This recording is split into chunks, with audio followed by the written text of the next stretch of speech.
Hello, Tilly the Divine. I'm making my second video, and I've learned that I'm going to have to keep it under 15 minutes. Well, anyway, my plan for my second video was to use my mind map that I created.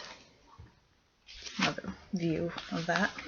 And I want to outline for people some of the commonly reported symptoms of complex post-traumatic stress disorder. And I want to preface this with one thing. A lot of people view problems, mental health issues and disorders and whatnot in a really negative way, and they're very outspoken about it. Oh, you're diagnosing yourself, your doctors are just trying to push medications on you, don't be fooled, blah, blah, blah, blah, blah. They make these things up. And I will say one thing, I do agree with that to an extent, for sure. But I think it is imperative that people understand one thing, and that is that while that is true, and while our nation, and I don't know about the world as a whole, but our nation for sure, is incredibly over-medicated, there definitely are people who need medications, psychiatric medications, and say what you want about it, but if you don't know if you haven't been there. And having a thing to label your disorder with, I have complex post-traumatic stress disorder, that sounds like something made up. But, part of my goal in this YouTube channel is to show you that it isn't. And also, I want to say that I don't want to have a disorder. I would never make up a disorder to have. I drug my feet a lot. I did not want to go to therapy. I didn't go to therapy after my trauma for months. And mainly the reason was because I did not want to get another diagnosis. Diagnonsense, it's usually what I call it. But anyway, my therapist agreed that this disorder, whatever, is definitely something that I'm going through. And whatever, think what you will. But I know there are people out there who are going through the same thing. So what I wanted to do is just educate a little bit. And I need to go a little fast here. So I'm just going to read from my list of some of the symptoms that are commonly reported with C-PTSD, and I will just briefly describe them.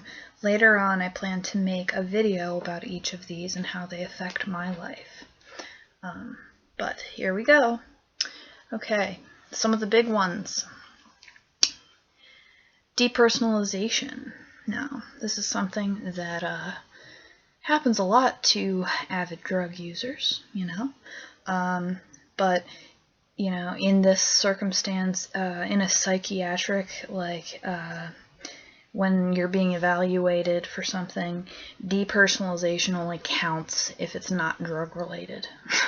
So, this would be non-drug related. Depersonalization, also sometimes referred to as dissociation, but not to be confused with dissociative identity disorder, aka multiple personality disorder. What happens during episodes of depersonalization are your mind seems to leave your body a little bit. This is how I experience it. Suddenly, everything perceptually changes for me. And a lot of times I just have to escape into privacy. I tend to just stare off into space. Sometimes tears just start running out of my eyes. But the big thing is I'm not thinking thoughts. So it's not a thing where I can just be like, oh, just think positively. Stop those negative thoughts. It's not thought related. And so during episodes of depersonalization, I pretty much can't talk to people at all. I can only cry. I can only utter like a couple words at a time. I can't communicate. It's a very scary experience, and it's also one that I have just about every day. And relating to that is something called body memory. That's just one of the terms for it. It's kind of a controversial term because it's not exactly accurate, but how it relates to C-PTSD. Bodily sensations that symbolically or literally capture some aspect of your trauma. They're sensory impulses that stimulate memories, sometimes not even conscious memories. You feel a breeze, and it feels exactly like a place you've been before. And that place has negative connotations in your mind, and suddenly, you're reliving your trauma.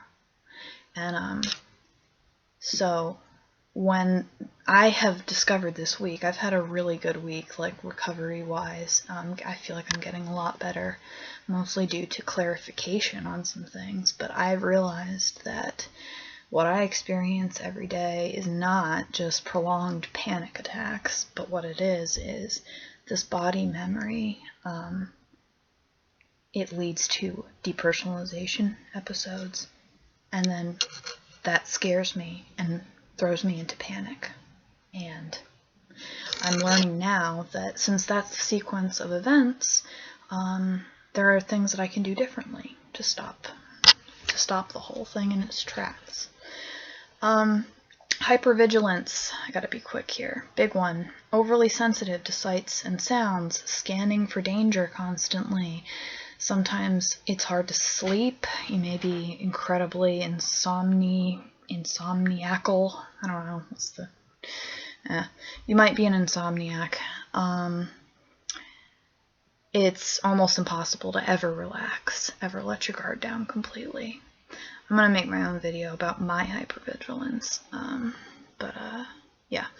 Flooding is when, your brain is just flooded with horrible intrusive images and intrusive sensory experiences, intense reliving of the trauma. And reliving the events is one of the biggest things in post-traumatic stress in general. It can happen through flashbacks. It can happen through nightmares. It can happen in so many different ways. And often the flooding is one of those ways.